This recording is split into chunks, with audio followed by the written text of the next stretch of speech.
Hello, everybody. Thank you for joining today's webinar that will be exploring cushioning material selection and providing a transport package design overview. I know some of you are now joining for the fourth webinar in the series on the Landsman 6-step method. So apologies if you've heard the housekeeping bits before, but I just need to quickly run through them. So as you know, this is a Landsman Corporation webinar, and Landsman falls under the umbrella of the Physical Properties Testers Group, or PPT for short.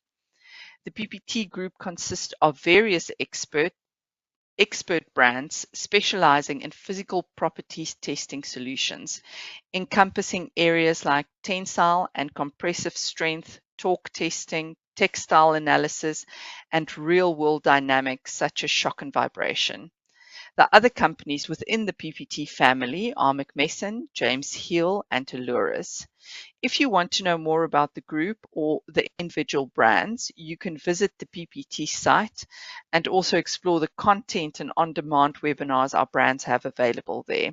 I've put a link in the chat box for you to review, so if you want to go there, it's just a click away. Most of you know by now that the host for today's webinar will be Eric Jonassen, and my name is Sharon Smarenberg. I'm one of the organizers. We also have various support staff throughout the United States, Europe, and Asia. As always, please feel free to ask questions. You can use the question box throughout the webinar to type in any questions you may have. We will then address these questions at the end of the webinar. The webinar will be recorded, and you will receive the recording at the email you used for registration. Feel free to share the recording with colleagues who couldn't attend or keep it on file for your own reference. And with that, I will turn it over to Eric.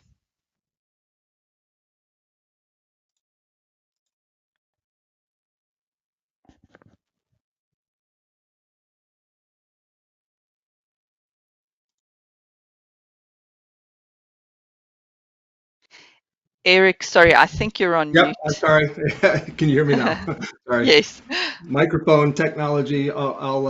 Sorry about that, everyone. But I'm gonna turn my camera on real quick to introduce myself before turning it back off to save bandwidth. But yeah, so there's probably a number of folks that are that have attended previous webinars. So I don't want to spend too much time introducing myself, but I did want to say hello and thanks for joining.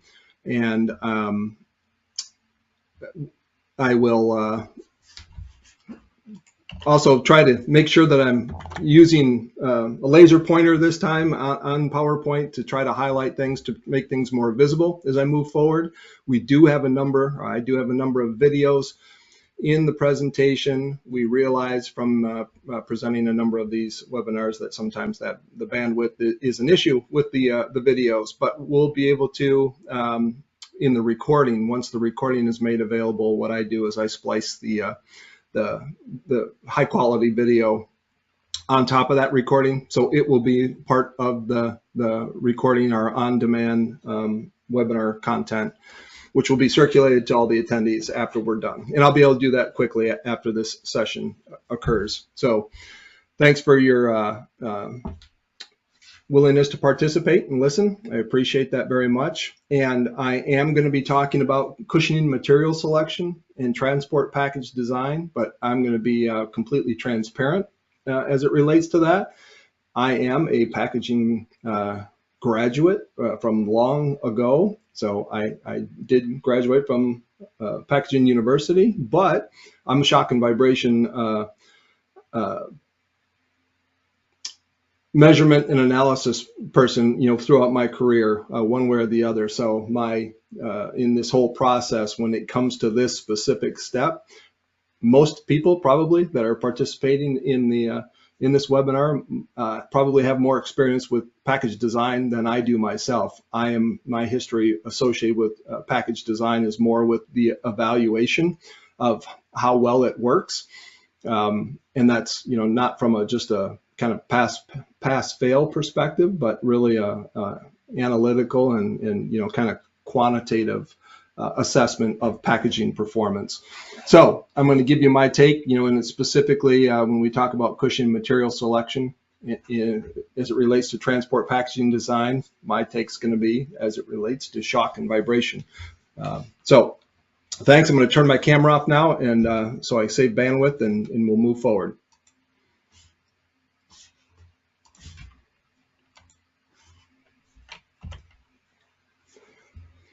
Okay, so I'm going to revisit one more time this transport package design fundamental, and the reason why I'm sharing it, just to highlight again the product durability plus protective packaging materials have to work together to get things through this supply chain or the distribution environment, all the bad things that can happen in the supply chain.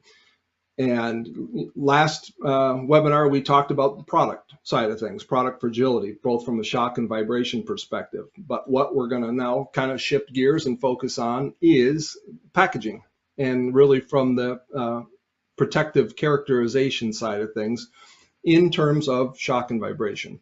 So again, packaging has a lot of different, fulfills a lot of different functions. Communication, containment. Some of it is protection from things like shock and vibration, and that's what I'm going to focus on as we talk about things today.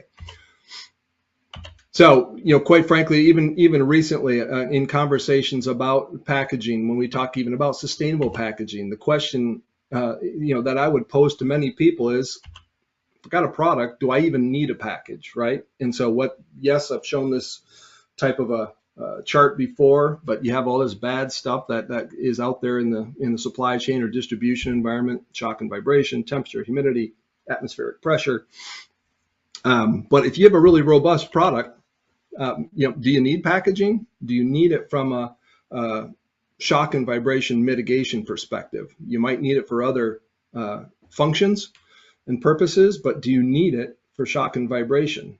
So that's that's a question, and it really is a good question to always be thinking about when we are in the vein of sustainability. Do I need it? If I do need it, how much do I need, right? So if my package or my product is fragile at some level or lacks the overall robustness so that I need some type of contribution from protective packaging, how much do I need? So that again sets the bar, so to speak, or we need to know the performance requirements for packaging, and we need to understand the fragility characteristics of the product, so that we can make those two work together in kind of an engineering perspective, right, or engineering approach. They work together. It's not, neither one of those should be done in the determination or the design of a product or the design of protective packaging. Neither one of those should be done in a silo. They should be, there's opportunities for that to be done in a collaborative perspective, because they do eventually have to work together to get things through the supply chain. What I thought I would mention just here real quickly, a little bit of history lesson, but this says 1969 5-step method. Yeah, I realize our presentations here or these webinars are focused on the 6-step method, but even I didn't realize just this last week on Friday I was given this booklet which says the 5-step packaging development process, which was developed back in 1969. And this was actually, based, if you look at the name at the bottom, it says Monterey Research Laboratory, which is really the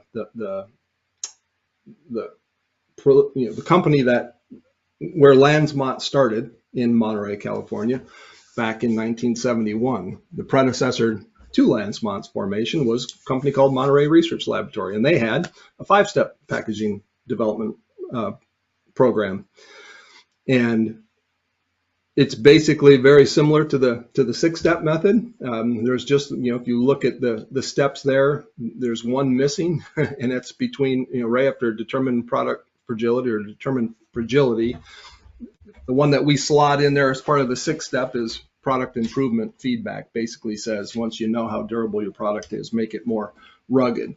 But this started, this whole process started as the 5-step packaging development process, which I found was interesting. And why do I know that? Well, because a number of the actually original founders of my company and the founders of the people that proved out the damage boundary theory got together last week, the end of last week, at Michigan State University in East Lansing, Michigan, to remember and watch a kind of a documentary video that was associated with that. So just some of the people in this video are related to, were there and part of the foundation of even that 5-step method. Gentleman here, if you can see my laser pointer, his name is Bill Armstrong, who was a long career at Sealed Air, was the actual gentleman who developed that booklet and handed it to me last week, just as a part of archiving this history. And a number of these other folks were associated with that foundation. And so these are a couple pages out of it. Too much information, but that detail this methodology. This is a document that was created in 1969. And what I wanted to even point out, if you can see what I just highlighted over here on the right-hand side, talks about cushion testing in generation of cushion curves, which I'm going to go into more detail here in my presentation. But when you look at the ASTM test method, which is D1596, you'll see the dash number says 64. That means 1964. So we can actually trace the origins of the type of testing, this cushion curve, the determination of cushioning properties from a shock perspective has its origins at least as early as 1964. I'm not sure if it goes back any farther than that, but I found it pretty interesting in looking in this document to see that, wow, even in this 1969 method that somebody at Lansmont published back in the late 60s, the origins of cushion testing were in 1964, and those methods are still being used today. So it's just kind of funny, these old drawings, high-tech marketing. This was part of that 5-step booklet, but yep, talks about vibration testing with instrumentation. You can see sensors attached to different methodologies. So I found that to be very interesting myself as I was looking at it in understanding that history. So shock cushioning properties. I mentioned ASTM D1596. That standard is called Standard Test Method for Dynamic Shock Cushioning Characteristics of Packaging Material. It's basically the document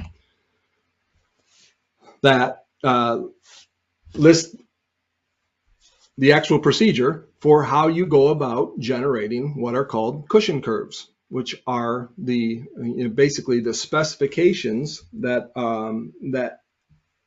are published and give packaging designers the technical information they need to specify one material versus the other that's going to be used to help mitigate shock in their protective packaging. So that is the standard, the key standard that's used and referenced, and it's also directly related to then the type of testing or the equipment that's used for generating those cushion curves. So this is just one spec sheet, not trying to push equipment, but this is the type of equipment that is used to generate cushion curves. This is called a cushion test system. And I'm going to show a little bit about how it's worked or how it works, but really focused on the information that you get from using this type of equipment, more so than the equipment itself. But this is what it looks like. It's a tall machine with a platen that you can see here. This is a blue platen that travels up and down on guide rods and then is allowed to fall onto different cushioning materials. And when it falls on those cushioning materials, we're able to measure with transducers how that cushioning performs. Is it stiff? Is it soft? How well does it cushion? So this is kind of a close-up of that machine on the left-hand side.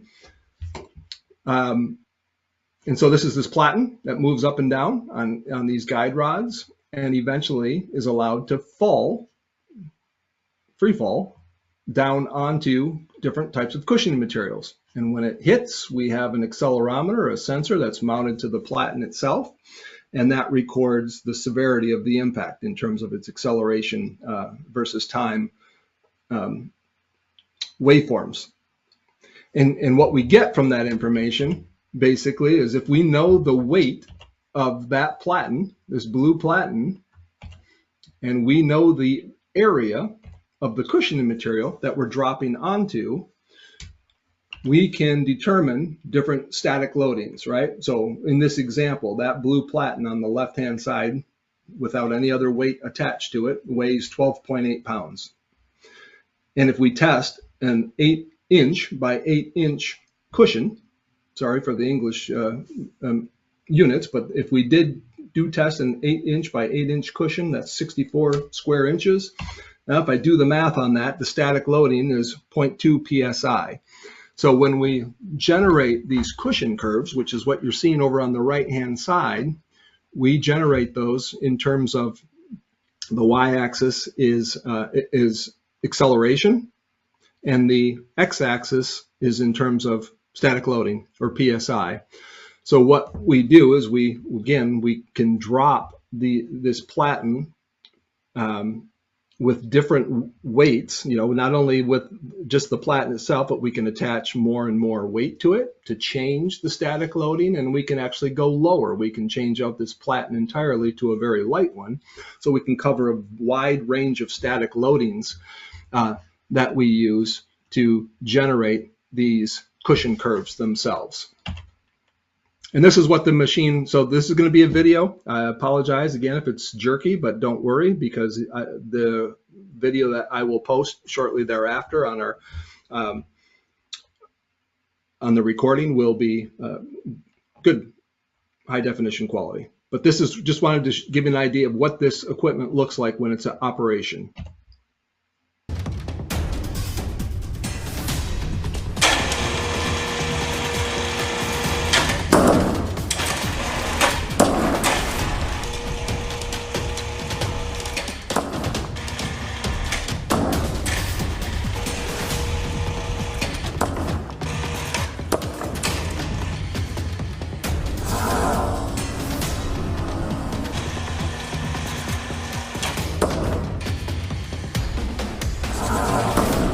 So again, I realize that may be jerky, but let me see if I can explain a little bit further how that works with some images versus video. So what we have, Landsmont has on our website is an application. This is actually free to anybody, and I'll show you the address where you can download this, what we call our Landsmont package calculator. But this is kind of a nice little utility that has some different functions in terms of, you can see across the different tabs here called shock, EFFDR, which means equivalent free fall drop height. We have a drop tab, a vibration, a compression, and temperature. And there are some nice little utilities and formulas associated with each one of those that allow you to quickly generate some calculations relevant to that subject matter. So right now I'm highlighted in the drop tab. And so what I'm showing here is that if I want to for instance, generate a cushion curve for a cushioning material that simulates a 24-inch free fall drop, I need to generate an impact velocity when that platen's coming down and smacking or hitting the cushion on a cushion test system. I need to set up my machine such that it has an impact velocity of, in this case, 136 inches per second. So it's just, again, a quick calculator that basically allows you to make a determination that says, yeah, if I want a 24-inch cushion curve, my setup for my machine would then target 136 inches per second of velocity when it hits. And I can plug in any number there. It could be 36-inch free fall. It could be 12-inch, 18-inch, 1 meter, so on and so forth. And it would tell you what the impact velocity needs to be. And I'll show you how we use that impact velocity here in a second.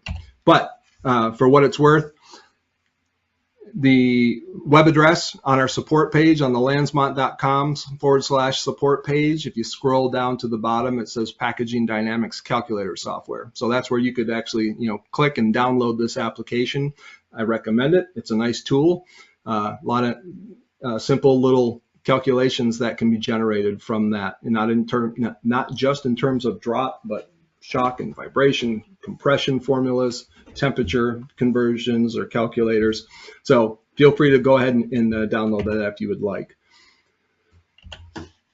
So this, why do I care about that velocity change number if I'm trying to do a 24-inch drop? Well, because in this case, I'm able to raise and lower this collar, this blue collar on these guide rods. I can raise that up and down. And then again, once I would lift the blue platen up to that collar, what happens is this hook releases automatically, will release this platen and allow it to fall down. And so what you see back here is basically a photo sensor that reads a flag. It's kind of hard to see it on the back side of the platen, but as that flag travels through that photo sensor, it's measuring velocity. So we use that, we set things up, the machine to drop at a certain height to give us the speed that is equivalent to, let's say, again, a 24-inch drop, a 36-inch drop, a 12-inch drop. We basically measure that speed right at the point of impact, and that becomes, the determining factor on what type of specific cushion curve that we're generating. So in my case, what that looks like, you have a velocity sensor indicator that I'm showing up here. I'm not showing the machine, I realize, but if I did 5 drops in a row, basically I'm trying to shoot for 136 inches per second. And that's one of my control mechanisms, as far as repeatability of the test, that's my control. And that's equivalent to, in that example, 24-inch drop with that velocity change. And so this is what it looks like zoomed out. 5 drops in a row.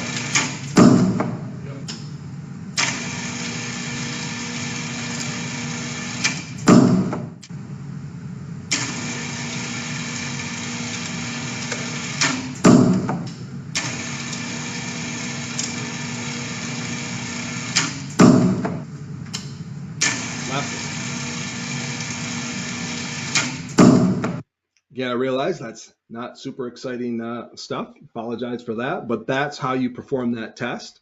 You do 5 drops in a row on that same drop height onto the cushioning, and you spread those impacts out.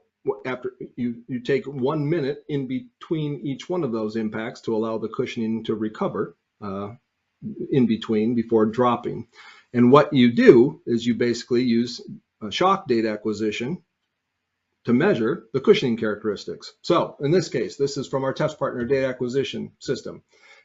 And if this says drop number 1. So I get a waveform, right? I get a peak acceleration. I get obviously duration and delta V, but what I'm really interested here is what's the peak acceleration associated with that drop in drop 1. And then my second drop. What is that acceleration? It went up a little bit. I don't know if you noticed that or not, but it went up a few G's. The third one, it goes a little higher. The fourth one, a little bit higher yet, almost 63 G's. And then actually the fifth one, a little bit lower, and which is, again, maybe perfectly fine. And so the way this works is you drop these samples, or you drop on each sample 5 times, and then you average the acceleration value between drops 2 and 5, and that becomes the data that you use to plot on the cushion curve. So in this example here on the cushion curve, what you're seeing is, if I would have dropped those 5 times with the setup that I use, which was the blue platen with no weight attached to the top of the blue platen on that 8 by 8 inch cushion, that gives me a static loading of 0.2 psi. So if I average the 2 through 5 acceleration values, drops 2 through 5 acceleration values, I plot those, that point here. And then what I need to do per the ASTM procedure is generate at least 5 different points on a cushion curve, meaning 5 different static loadings, to be able to appropriately create a cushion curve, at least 5 different static loadings. So I did those 5 drops for a 24-inch drop height with a 2-inch foam. I'd have to do a different curve completely if I wanted to either change the drop height spec or the thickness of the foam. But what I would do here after performing those drops is I could then add more weight to the top of that platen and then repeat 5 drops. Get the average associated with those 2 through 5, plot that, so on and so on across these points, and then I fit that curve. Basically do a curve fitting to give us our cushion curve. And so this would be a cushion curve that would speak to the performance of that 2-inch foam from a drop height of 24 inches. And if I have a product, let's say, if I had a product that's got a fragility that I'm aware of, if it's some type of sensitive equipment or product that has a fragility of 60 Gs, the way I use these curves is saying, okay, if I have a 60 G fragility, this shaded in area, and I kind of bolded these points on the cushion curve, I would need to use a static loading of material somewhere within this range. So again, if I know the weight of my product, I would have to and I use some type of combination of static loading from 0.4 psi to 1.2 psi to keep the acceleration level transmitted through the packaging materials up into my product at or below 60 Gs. And to take it one step further, if you remember kind of the relationship of like, static loading is basically equivalent of weight over area. Well, the higher a static loading is, meaning more weight, the relationship of more weight to bearing area, so the numbers to the right, like the 1.2 static loading, basically says, it's the equivalent of using less packaging material. So you can get, use a range. I could use a 0.4 static loading, which would also keep me at or below 60 Gs. I could use a 0.6, I could use a 0.8, a 1.0 static loading, or even a 1.2. But the lower static loadings basically mean that you're going to have more, you're going to be using more cushioning material to achieve that performance. So the higher the static loading, again, showing this arrow to the right, means that I would use less material. So typically for a more sustainable, kind of, lower cost packaging solution, you tend to want to use static loadings that are on the right-hand side of these cushion curves, because it would result in less material being used. So these cushion curves are, again, typically published by foam suppliers, material suppliers, and it's not just for foams. I say mention foam, but it could be any cushioning material, quite frankly. Even some of the newer sustainable materials that are coming out, they tend to have their performance dictated in terms of these types of cushion curves. And quite frankly, even for us, we're getting more and more requests for this type of technology, which is, again, kind of funny, because once upon a time it was very popular as people documented and identified the cushioning characteristics of their foams. Some of those foams haven't changed all that much over time. But now with new materials that are coming out, you know, and people trying to figure out ways of specifying the performance of it. Yeah, they sound great. It looks great. They're based, you know, molded fiber, molded mushroom fibers, things like that, which sounds great, sustainable, which it is, but does it work? You know, and these types of technologies and generating these types of metrics speak to the performance of it, really from a protection perspective. And lastly, you know, kind of as it relates to shock, so once you determine all this, you know, it's basically, does it work? Right? So how can you validate whether it works or not? And so, you know, what I wanted to point out here is, this is a video. Sorry if it's jerky, but we'll get that posted as well at better quality. But we use instrumentation, right? So when we actually design a package, using those kind of cushion curve specifications, how do we know whether it worked or not? You know, so it was great. We use the information to specify the design, and we test it, and we open up the box and maybe look to see if we have damage or not. But is there a more, you know, kind of engineering-based evaluation that we can perform to assess better, best, worse, from a quantifiable perspective?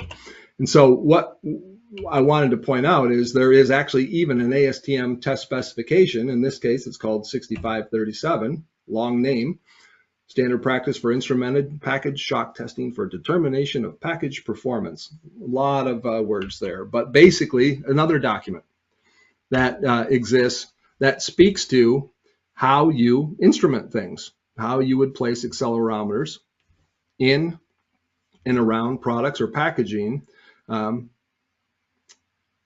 so that when you're performing drop testing in the laboratory of that packaged product, you can evaluate, you know, and document in a quantifiable fashion how well something performed. I was shooting for a, you know, was it 60 Gs? No more than 60 Gs. Did it actually control or, you know, keep the acceleration below, at or below that level? The way to find out is through instrumented drop testing. And so this is just another video that I wanted to show that from our test partner data acquisition system that shows some of the information that you get, not just peak acceleration. In this case, if I have a fragility of 40 Gs, yeah, okay, you know, this says I kept my acceleration below that, but I can also calculate things like how much cushion deflection occurred during that drop. In that case, it says it was 2 3/4 inches. But in this case, it says, well, can I actually still get that performance if I cut the thickness in half of the foam that I'm using? And so what this basically says is, yeah, not only did I keep it still under 40 Gs, but I only deflected 1.7 or 1.8 inches. So not, you know, it's a way to quantifiably be able to make decisions based on which type of foam, how much foam or cushioning materials, and all assuring that you're keeping things underneath the fragility levels, the shock transmission, but also being able to see how much material, like, you know, cushioning material from a thickness perspective, do I even need to generate that? You know, if you pass and you keep it well below, could I have passed the same test with less material? And this is, again, a quantifiable way of saying, yeah, you did. And, you know, we can show you how much deflection actually occurred at the cushioning material itself, so you can keep chopping into it. So instrumented drop testing is a great way to kind of validate the performance of an engineered cushion package. Switching gears here a little bit to the vibration side of things. Okay, so vibration cushion curves. I'm showing what I would call an amplification or attenuation curve, which is something that we generate. We can generate, you know, either from looking at product or component resonances, but we can also generate that from looking at packaging materials perspective. So an amplification attenuation curve defines the frequencies at which a cushion material will amplify vibration shown in this plot here as this area, and frequencies at which it will attenuate the vibration, shown in this area out here. And so on this plot, basically, this is called the transmissibility plot. I know it's small. I'm going to show bigger ones here in a minute. But the line, if this dashed line that's going horizontally across right here has a transmissibility of 1. Basically says that it's a 1-to-1 ratio. So if I'm shaking something at a certain frequency, so let's say a vibration table is moving up and down with a certain input, the response that I'm measuring at the other side of, let's say, inside of a package, if it's a 1-to-1 ratio, that basically says the packaging is neither amplifying or attenuating. It's not working for me and it's not working against me. But anytime I'm shaking the table and you get into a zone that's called amplification, that means, the energy I'm putting into the table or to the packaging is actually getting amplified and making it worse. So the response is actually, getting more excited or generating input that would excite whatever's on the other side of packaging more than is actually being input into it. And then lastly, what attenuation means is just the opposite of that, quite frankly. It says is if I'm putting vibration energy into packaging, but the packaging actually filters it out or it can't respond to that vibration, it's being attenuated, and that's a positive situation. So we can generate these types of curves to help us create what we call a vibration cushion curve. And so just like the shock cushion curves, we can generate one of these amplification attenuation curves for each material and material thickness combination, meaning usually it's a foam material. And so to run the test, a block is monitored with a response accelerometer that's loaded with weight until it reaches a desired static stress. So what that looks like is similar to cushion testing. Basically, we have a cushion, a sample of cushion of a known area. Let's just use the same example, and maybe it's an 8x8 inch cushion sample. So we know the area, and we put a weight on it that loads that same 8x8 inch cushion. And so if we know the weight and we know the area, we know the static loading, right? And so what we do then is we put an accelerometer on top of that weight, and we shake it on a vibration table. We shake it through a frequency range from, let's say, 2 hertz to 200 hertz, or 3 hertz to 100 hertz, whatever the appropriate frequency range is, and you get plots, basically these amplification attenuation curves like I'm showing above, that speak to where you get a range of coupling, which is the 1-to-1 ratio, where things go into amplification and where things go into attenuation.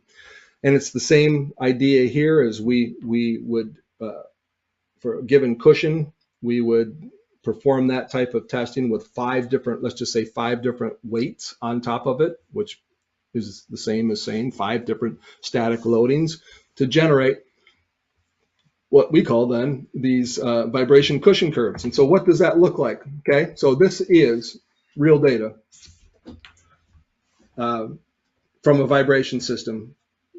So from a sensor that's on one of these weighted cushion samples. So an accelerometer is on a cushion sample. We sweep through a frequency range. Let's just say this is, I'm going to estimate that this is like 2 to maybe 200 hertz. I don't have the specific numbers here, but it's a range, right? And so what happens is you see the y-axis says Q, or you can think of as amplification. So in a 1-to-1 line, that basically says the accelerometer that's on top of that weight is seeing the same acceleration level or energy as that's being input into the table. So they're doing the same things, okay? So that's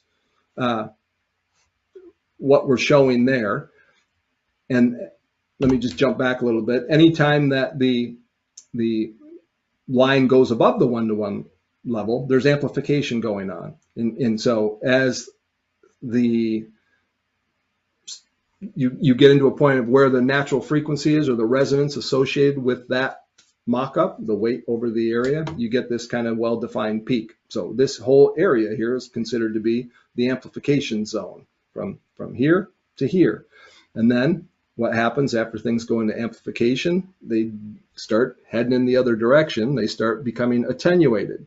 And when they go below this one-to-one line, that's where things down here are in attenuation. That means even though the table is inputting vibration energy into this weight over the foam, so the combination of those two things on the table, it's not able to respond to it because the foam or packaging material is actually mechanically filtering that energy from being transmitted up into the weight. So we run a number of these different types of frequency sweeps with that mock-up, that weight over the foam with an accelerometer on it. And in this case, this says amplification plot 0.2 psi. So that's one static loading. Basically, think of it the same thing. I've got, in this example, something maybe like 12.8 pounds over 64 square inches of foam. That if you do the math on that, that equates to a 0.2 psi. So what do I do with that? Well, to generate a vibration cushion curve, so that's what this is over on the right-hand side. You might say, what the heck am I looking at there? It's a little bit different than a shock cushion curve. So what we do in this example is we know at this point, from here to this point, the relationship of input to response is coupling. It's the same one-to-one ratio. So what we do is we take that point for the same. Remember, again, I'm doing a 0.2 psi plot. So if I take that point and I plot it on my chart, this is the coupling line, and I'll show you what that looks like. So what that says is at any frequency below this, so at this level or to the left of this, which means at this frequency or below it, I would expect coupling to occur, which basically means that the cushioning materials that I'm using aren't working for me, and they're also not working against me. So it's not necessarily a bad thing, but it basically just means it's coupled. So it doesn't really have much of any effect, the cushioning materials at all from a vibration perspective. But now, what if I take the resonance or the natural frequency of that data and I plot that? Okay, so what that says, this second line here is what we would call the amplification line or the natural frequency line, but that whole region between the lines is what we would call amplification. So that's not a good situation. So what that's saying is anywhere in that frequency range, and in this case, let's say 20 hertz to 40 hertz, at that static loading, I would expect that I would be exciting, or causing amplification of the energy versus attenuation. That wouldn't be a good situation.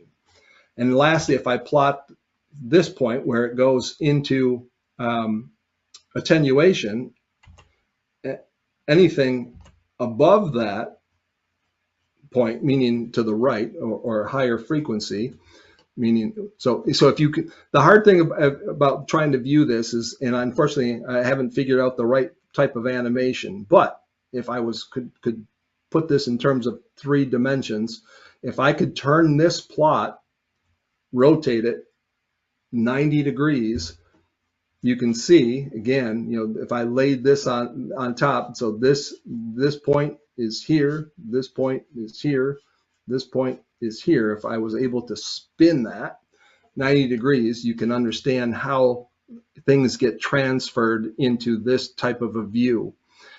And so this is a nice way of viewing cushioning materials vibration characteristics.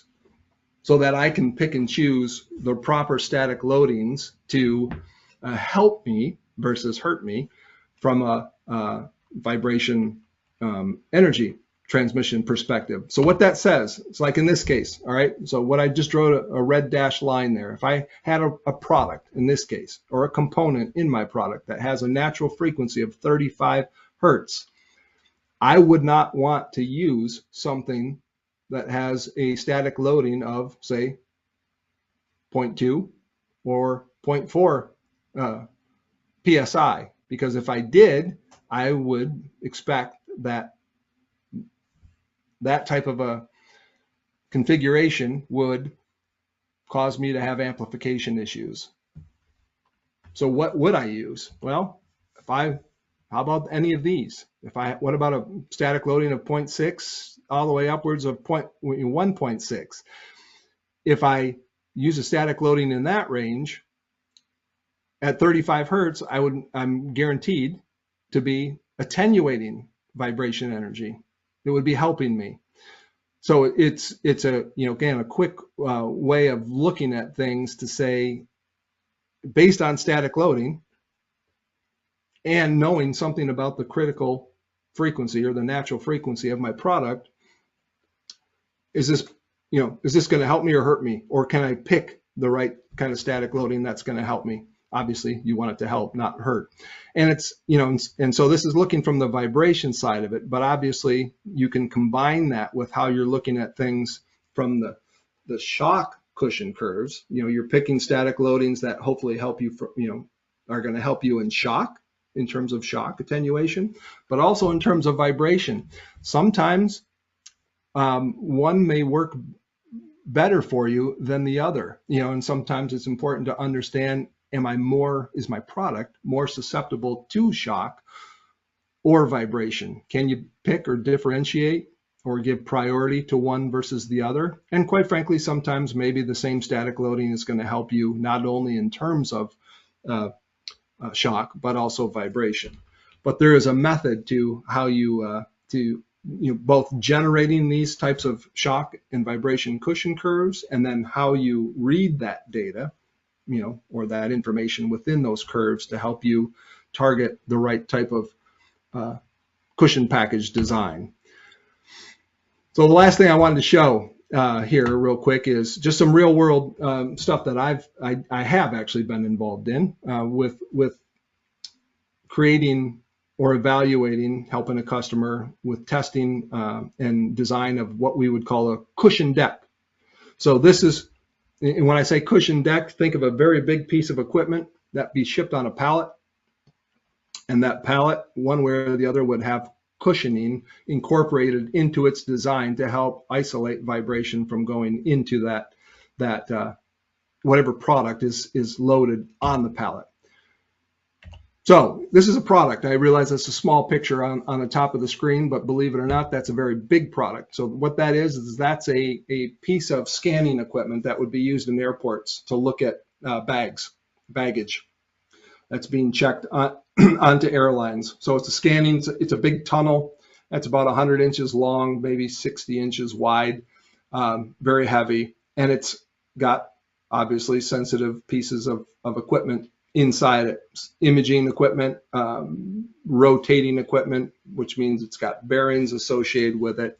And so this is something where they were experiencing, this company at the time was experiencing damage in shipping this product, where they actually started by shipping it on without any cushioning whatsoever, just on skids in the back of trucks. Started to notice they had issues with bearing damage associated with it. So they brought it in for testing to identify, the end goal was to design a cushion deck, basically a suspension system that would help get this thing through the transport environment from a vibration perspective. So what we did, the way this starts is you put this product all by itself, no pallet, no cushioning materials involved, on a vibration table, and you run sine sweeps, right? You run the sweeps with a sensor attached to it. And so this is just showing there was actually an accelerometer mounted to the bearing system inside that product. And we did sine sweeps. And we identified a natural frequency at the bearing. And so that's what you're seeing there at 10, 20, 30. All right, use my 10, 20, 30, 40, 50, it's about 60 hertz. There's a resonance at the bearing. And what this plot shows is not only the frequency, which is 60 hertz, but it's being excited 1, 2, 3, 4, 5 times. So it's shaking 5 times as much as the input that's being generated at the table. So it's got and we call that the Q level or the amplification level. But it's got a resonance, and we want to know that, right? We want to understand that, because what we're trying to eventually do is help to mitigate that type of 60 hertz energy from ever making it to the bearing. So what we do is then we put a pallet or a floater deck. This is basically now, the shipping skid with foam placed in strategic locations that are supporting this product now. And we do the same type of a sweep after designing or engineering this foam deck system. But instead of it now instrumenting just on the bearing area, what we do is we instrument, or we place sensors right on the other side of the foam material, basically because we're trying to now understand how the packaging is working for us, or the packaging materials, not just understanding how the bearing's shaking, but what's the packaging doing? How is it performing? So if we put a sensor there and we run a sine sweep, this is what we see. This now plot is, this light blue trace is representative of the natural frequency of the foam deck, okay? And so how do we read that? Is that a good thing or a bad thing? Well, the way cushioning works, remember, is you have coupling, where it's kind of a 1-to-1 ratio. You have amplification, and then below this line, you have what's called attenuation. And so what you see here is you're never going to get away from packaging materials having their own natural frequencies, right? They do, and that's good. You want them to, because everything's got its resonance. But what you want, generally speaking, is you want your packaging materials to have a natural frequency of half or less than the lowest critical component natural frequency. And so since we know in this situation that the bearing had a natural frequency of about 60 hertz, we would want our packaging material to have a natural frequency of, say, 30 hertz or lower. And why? Because remember, the why is because you want it to go into resonance, the packaging materials, such that right after that, it goes into what's called attenuation. And so if I overlay these on top of each other, the packaging material starts to go into attenuation, in this case, at just a little bit below 20 hertz, such that at the point where we're inputting 60 hertz into the packaging material, it's actually being attenuated. You're actually seeing, just the way this is a log scale, it's actually shaking more than 10 times less than we're inputting into the table. So it's filtering. That's the whole idea of attenuation. That's exactly what we want in this situation, is we want that packaging material. Yeah, it has its own resonance, but it's not allowing any energy or very little energy at 60 hertz from even getting through the packaging material. So if we were to monitor, this is not the blue data from, this is without any packaging. If I was to monitor it with the packaging material, you would notice that this peak came way, way, way down because it's not allowing any energy in at 60 hertz. So that's great. That's a good situation. We achieved the relationship, half or less than the natural frequency. But what would we expect? What else could we do in taking a look at how things relate to the real world as far as the energy that I would see in the real world? And so what I've done here, and it's not to the Y scale necessarily in terms of intensity, but the frequency scale is correct here. And so these are two industry standard test plots that represent air ride transport. That's what this green one is, a PSD that you would run in a laboratory, and the red one is a PSD for leaf spring truck transport. So I'm overlaying it. I'm starting to get real messy here with a lot of information on the screen, but bear with me because it's relevant. So what this, what I'm looking at here is, okay, I know my packaging now has a natural frequency in this, let's just call this, 12 to 15 hertz range. Is that, so that's good from not letting any energy into the bearing area up here, but am I going to, is the package itself going to now be shaking so much at its natural frequency that it might cause other issues in transport? And so what we look at here is well, where does this peak kind of package resonance occur within these, shapes of peak ranges of higher ranges of input energy in the supply chain or truck transport? And so each of these two profiles has like a low frequency suspension peak. The second one here is related to tires and rotation, and this is structural rigidity input. So when I look at this, does this overlay on tops of areas where I would expect to see greater energy in the supply chain versus lower, or troughs of comparably lower levels of energy? It's kind of in this trough here, but it's close. It's close to the edge here. But if I want to, because I've documented this through testing, if I'm happy with this, maybe it's okay, I go forward. But in this case, what we said with the customer is let's take another stab at it. Let's use some different foam, maybe in this case actually less foam, and see if we can't soften the pallet deck itself to shift this frequency to the left a little bit so that it falls more in line with the literal trough associated that we would expect to see in the supply chain. And so by doing that, that's what we did. That's that darker green trace now.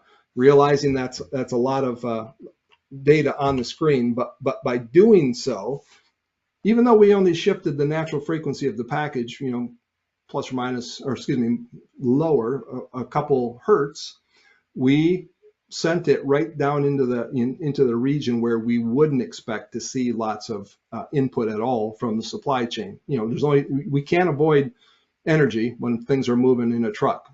We can mitigate it maybe by using air ride trucks versus leaf spring trucks. But if we also try to tune, or what I call tune, or engineer the response of our package, we can make sure that it's only going to respond to these areas of comparably lower energy that would ever occur in the supply chain. So that's, again, a real world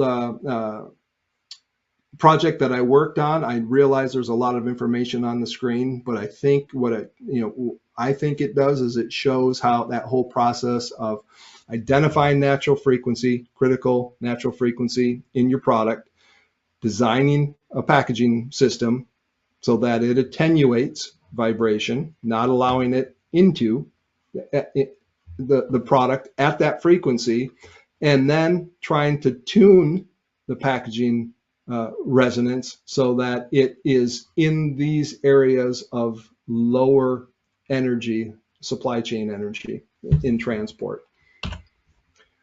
Okay, that's a subject that's a long one. Spend a lot of time, a whole day, if not multiple days on that, but appreciate your patience. I'm going to stop now. Sorry, a little bit long on the time, but hopefully it was informative. I'm going to open it up to questions. We have our last webinar that's going to take place Tuesday, November 7th, which really speaks to the overall, not just shock, not just vibration, but how to go test the product package system to validate that it's going to work through the supply chain.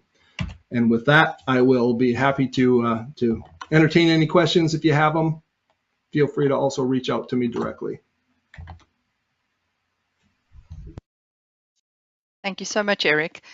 So we have got one question and I'll read that out now, but just a reminder that if you still have questions, please pop them in the question box for us now. So the question that we received was, is the noise 3/4 to the right table/product interaction? That came through during I think the first half of the webinar.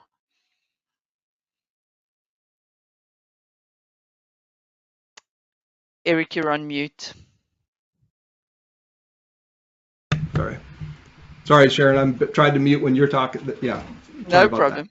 But sometimes the noise that you'll see on those plots is depending on the complexity of the product that you're measuring, right? So if I might be on a specific component, but if there are other things, the complexity of the product itself, let's just say it's a big piece of equipment like that. There are other bits and pieces, components in that product that might shake and rattle and have their own type of noise characteristics associated with it. So I can't, without knowing specifically what you were pointing, whoever's asking the question you're pointing to or looking at, it's very likely not table to product interaction noise, but it's probably other component noise in the product that was being monitored to generate that data that you're picking up. You're picking up that higher frequency ringing or rattling associated with that.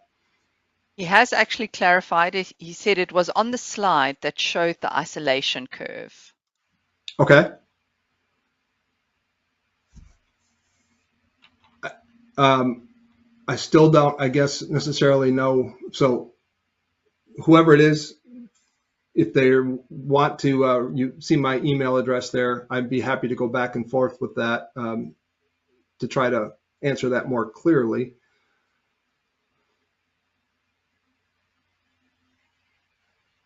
No problem. I think Sorry. that's all the questions that no problem. I'm sure they can reach out to you. That is all the questions actually that we have for today. Just a reminder again that the final installment of the 6-step method webinar series that we've been conducting will take place on November 7th, and it is test the product / package system. And once we send out the on-demand, we will actually include a link where you can register for that if you have not done so already. But thank you very much, everybody, for joining us today. And yeah, we hope to host you on another webinar. Thank you. Thanks, Sharon. Thank you, everybody. Thanks, Eric. We'll end the session now. Thank you. Okay. Bye-bye.